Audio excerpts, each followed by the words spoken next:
Stop watching only YouTube video to clear NDA 2 2026. 6 lakh students form भरते हैं and out of these 6 lakhs 8,000 students are able to clear the NDA exam. You know क्या वो reason है जिसकी वजह से 6 लाख में से सिर्फ 8,000 का पेपर क्लियर होता है? एक ही कोर रीज़न है and that is previous year questions को इग्नोर करना. जो वो 8,000 लोगों ने क्लियर करा है फॉर्म, डेफिनेटली उन्होंने प्रीवियस ईयर क्वेश्चंस को बिल्कुल इग्नोर नहीं करा है.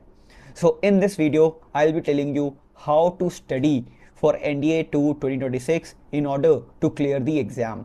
बिकॉज रिसोर्सेज तो सब लोग बताते हैं, but today I will show you कैसे आप प्रीवियस ईयर्स को एनालाइज कर सकते हो और क्वेश्चंस प्रैक्टिस कर सकते हो. तो basically if you are targeting for NDA 2 2026, follow these 4 steps which I'll be discussing with you. First step, understand the syllabus. आपको सिलेबस को अंडरस्टैंड करना पड़ेगा. आपको पता रहना चाहिए कि कौन कौन से chapters are coming in the examination, कौन कौन से चैप्टर्स आपको आते हैं, कौन कौन से चैप्टर्स पे आप वीक हो. जब तक आपको सिलेबस ही नहीं पता है, how you can start the preparation. तो पहला स्टेप हो जाएगा understand the syllabus. Now the question here is, आपको कैसे पता चलेगा कि कौन सा चैप्टर इज इंपॉर्टेंट एंड कौन से चैप्टर्स को यू कैन स्किप? तो for that you need to do trend analysis. तो यही हमारा स्टेप 2 हो जाता है. यू नीड टू सी कौन कौन से chapters are of high weightage. थोड़े चैप्टर्स होते हैं जिनसे क्वेश्चंस ज़्यादा पूछे जाते हैं इन दी एग्जामिनेशन. तो आपको ट्रेंड एनालिसिस ज़रूर करना है in order to find out कौन से चैप्टर्स ज़्यादा वेटेज कैरी करते हैं in this exam. Once you have analysed the high weightage chapters, आपको स्टेप 3 की तरफ जाना है and that is complete the theory. You can take help of YouTube, you can take help of books in order to complete the theory. आपके basics बहुत strong होने चाहिए, आपको फॉर्मूलेज याद होने चाहिए. And once you complete the theory, you enter into the 4th step, solving NDA 1 2026 paper. You need to solve NDA 1 2026 previous year paper in order to find out कि आपके कौन से चैप्टर्स स्ट्रॉन्ग है and कौन से topics या chapters आपके week हैं. जब आप ये एनालाइज कर लेते हो कि कौन से एरिया में आपको ज़्यादा मेहनत पुट इन करने की रिक्वायरमेंट है, तो आप वो टॉपिक्स को फोकस करके उसको स्ट्रॉन्ग कर सकते हो. And whenever you get stuck in answering the question, आप हमेशा सॉल्यूशन को रेफर कर सकते हो. एंड आपको ये भी देखना है कि आप सबसे शॉर्टेस्ट वे अपना रहे हो in order to solve the questions. Now आपके मन में आ रहा होगा कि ये कौन सी बुक मैं रेफर कर रहा हूँ. तो I am referring Oswal books. ये बुक में आपको मिलता है chapter wise and topic wise previous year questions from 2014 to 2026 updated version. and also इसमें आपको solved papers मिलते हैं जिसमें detailed solution will help you whenever you are stuck in some questions.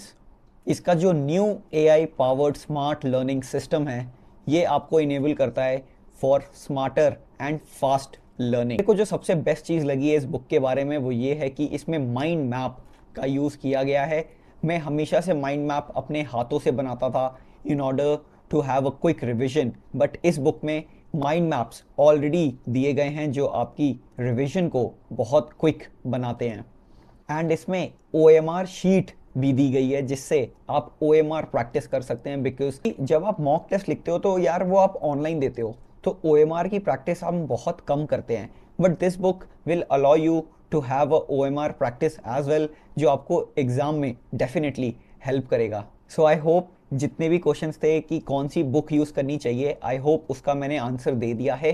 And I am very thankful to the Oswaal books because उन्होंने 10% additional discount भी लाए हैं वो लोग आप लोग के लिए. आपको 200 to 300 और ऑफ मिल जाएगा if you use KAASH10 as a coupon code. So do check out the book. अगर आपको वो बुक अच्छी लगती है, do purchase it, use the coupon code KAASH10 in order to get more 200 से 300 ऑफ.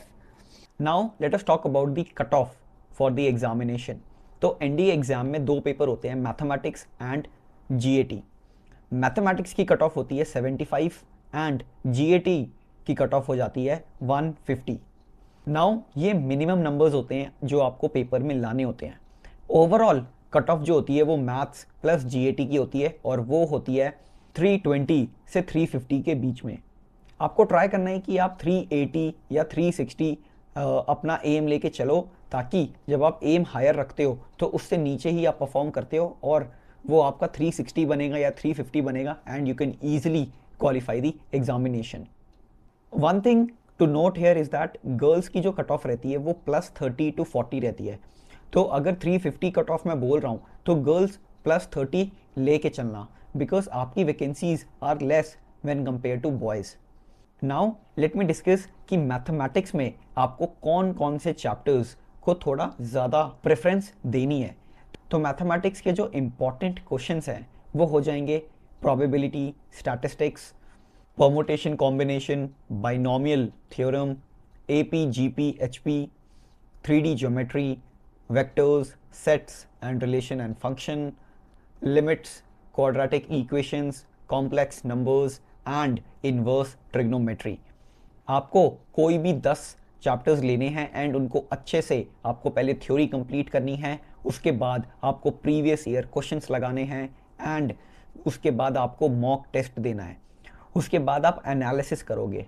एनालिसिस करने के बाद आपको पता चलेगा कि थोड़े थोड़े चैप्टर्स हैं जहाँ पे आपको ज़्यादा प्रैक्टिस की रिक्वायरमेंट है, तो आप वापस से उनकी थ्योरी कंप्लीट करोगे और फिर से प्रीवियस ईयर क्वेश्चंस लगाओगे, ताकि जो वीक पोर्शन है वो भी आपका स्ट्रांग होता रहे। तो आपको यही 3 साइकिल रिपीट करनी है। तो चलो अब हम बात करते हैं GAT पेपर की। तो इसमें बेसिकली आपका इंग्लिश का जो पेपर होता है उसमें कुछ भी इम्पॉर्टेंट करके नहीं है, because English is very unpredictable and cut off को नीचे करने के लिए उनको अनप्रिडिक्टेबिलिटी लानी पड़ेगी, एंड जिसकी वजह से इंग्लिश में एवरीथिंग इज़ वेरी इम्पॉर्टेंट। वहीं पे हम साइंस के बारे में बात करते हैं तो केमिस्ट्री एंड फिज़िक्स आप क्लास 10th की पहले कंप्लीट करोगे, बिकॉज वो बहुत ही इम्पॉर्टेंट होता है। एंड बायो थोड़ी सी टफ आने लगी है, सो डेफिनेटली आपको ज़्यादा मेहनत करनी पड़ेगी इन द बायोलॉजी।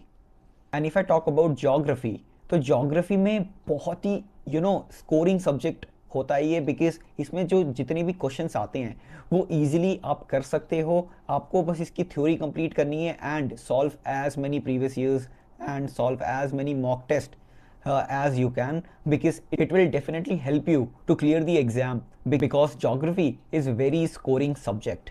इनको भी इकोनॉमिक्स थोड़ी हार्ड लगती है या वो they don't want to study economics, तो मेरा एक छोटा सा टिप रहेगा कि 5 ईयर प्लान्स तो ज़रूर करके जाना, क्योंकि this will help you in the economics subject. So that's it friends, मैं आज आपको ये छोटे वीडियो से यही बताना चाहता हूँ कि कैसे आप अपनी प्रिपरेशन को स्टार्ट कर सकते हो।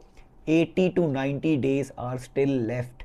बस आपको जो मेहनत है वो करेक्ट स्ट्रैटेजी के साथ लगानी है, बिकॉज अगर आप डायरेक्शन लेस या कुछ भी पढ़ रहे हो रैंडमली, आप बहुत ही ज़्यादा देर तक साइंस ही पढ़ते जा रहे हो, आप ज्योग्राफी को इग्नोर कर दे रहे हो, या बहुत ही ज़्यादा पॉलिटी पढ़ रहे हो, इकोनॉमिक्स को लीव कर दे रहे हो, उससे काम नहीं चलने वाला है। स्ट्रैटेजी बहुत ही ज़्यादा हेल्पफुल होती है ये लास्ट के 2 महीने 3 महीने में। सो मेक श्योर कि आपकी एक अच्छी स्ट्रैटेजी आप बना रहे हो in order to crack this examination. अच्छी स्ट्रैटेजी एंड अच्छे से जब आप टाइम यूटिलाइजेशन करोगे तो डेफिनेटली आप इस एग्ज़ाम को क्रैक कर सकते हो। रिमेंबर द साइकिल, पहले आपको थ्योरी कंप्लीट करनी है, उसके बाद आपको प्रीवियस ईयर क्वेश्चंस लगाने हैं चैप्टर वाइज, टॉपिक वाइज, जो वो बुक में दिए गए हैं आपको अच्छे से सारे क्वेश्चन स्टेप बाय स्टेप लगाने हैं। उसके बाद आपको मॉक टेस्ट देना है। मॉक टेस्ट देने के बाद आपको एनालाइज करना है कि आपकी कौन कौन से वीक एरियाज़ हैं। वो वीक चैप्टर्स को आपको वापस से थ्योरी के थ्रू कंप्लीट करना है एंड वापस से उनके प्रीवियस ईयर दे के मॉक टेस्ट पे वापस आ जाना है। जब आप ये 3 स्टेप्स कर लेते हो फिर आपको रिपीट करना है एंड आपको रिविजन करते रहना है। सो मेक श्योर कि आप every Sunday, every Saturday, every Wednesday आप रिवीजन कर रहे हो, because revision plays a great role in your selection. तो आप ये 3 चीज़ें फॉलो कर रहे हो और बीच बीच में आप रिवीजन भी कर रहे हो। This way you can definitely crack this NDA 2 2026 examination and I wish you all the best, keep learning. आपको कोई भी डाउट है please drop in the comment section and I'll be happy to help you out. So that's it for today. Thank you and Jai Hind.